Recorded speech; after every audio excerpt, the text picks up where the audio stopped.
Hi, it's Dr. Z. I will be discussing problem solving today.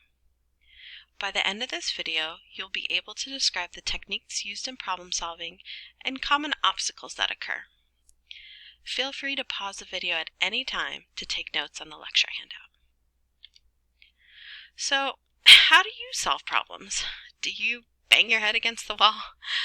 Or think about how you solved it the last time? Problem solving involves the thoughts and actions required to achieve a desired goal that is not readily attainable. The textbook reviews several steps to problem solving. I'm going to use a real-life story to illustrate the 4 steps to problem solving. Growing up, we had 2 family dogs, Andy, the fat and always hungry basset hound, and Frisky, the old, nearly blind cocker spaniel. One day, we found Frisky the cocker spaniel stuck on the counter of the kitchen island, with breadcrumbs just scattered on the counter, and the shredded plastic bag that held the bread was on the floor. So, what in the world happened? First, the dogs realized that they were hungry.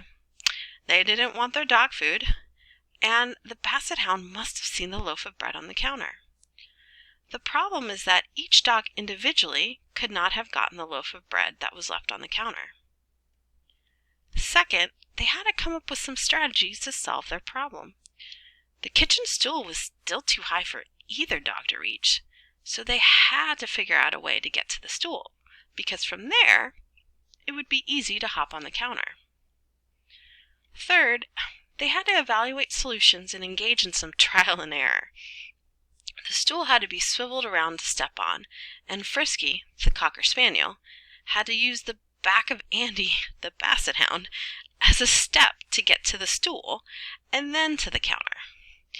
Once on the kitchen counter, Frisky ate some bread, but he threw the rest of the sandwich bag to the floor for Andy because, well, Andy was too fat to get up on the counter.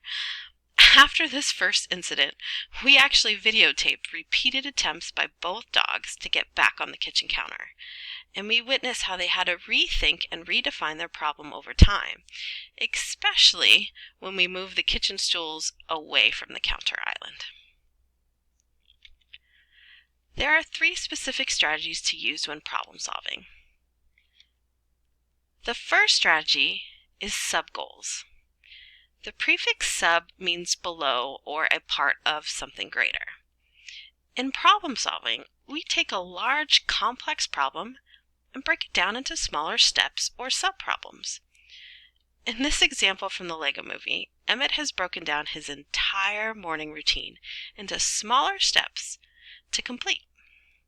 Your film analysis project is an example of sub-goals as well. I could have easily just assigned you a research paper and called it done. Instead, I separated the project into smaller parts, like the outline and the library research workshop, to all meet the main goal of the film analysis project. Another fun example of sub-goals is the game called Cannibals and Missionaries. I encourage you to pause the video and go to this website to try solving it for yourself. Trust me, the game is solvable. Strategy 2 involves algorithms. Algorithms is just a fancy way of saying a formula.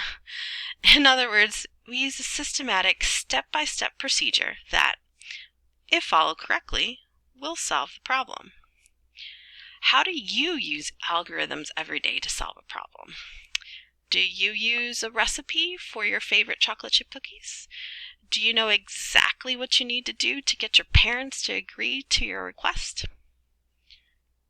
Strategy number 3 involves heuristics. Heuristic is just a fancy word again for a rule of thumb based on experience. Now, a heuristic is a shortcut used to solve a problem, but it's not always guaranteed to be accurate or useful. One specific heuristic that we use is called an analogy heuristic. Basically, an analogy is when 2 items have some similarity or resemblance. For example, have you ever tried a new food because it resembled something you already liked? Were you disappointed or were you pleasantly surprised? In the analogy heuristic, we assume that, well, since strategy A worked last time, it should work again, right? In this example from the Lego movie, Batman keeps throwing his batarang over and over and over again to hit the switch because it worked one time. Clearly, it's not working as well on this first, second, or even 10th time. Now, let's turn to some common obstacles that occur in problem solving. There are two types of obstacles. Let's start with demo number 1.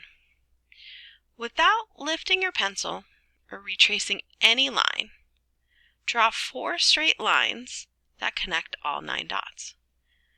Please pause the video to try solving it yourself. This is the solution to demo number 1. Did you think to go beyond the 9 dots? I never said that you had to stay within the 9 dots. This is obstacle number 1, fixation. In other words, we tend to get stuck or fixated within the box instead of thinking outside of the box. More specifically, fixation is this tendency to use a prior strategy as a solution and just fail to see the problem from a new perspective. To solve this problem, you have to break your fixation. Let's go to demo number 2. Using only the objects present on the right, attach the candle to the bulletin board in such a way that the candle can be lit and will burn properly. Please pause the video to try solving it yourself. This is the solution to demo number 2.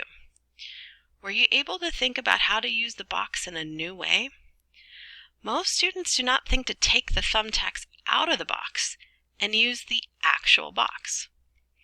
This is obstacle number 2, functional fixedness. In other words, you get stuck or fixated on using the item in its primary functional way.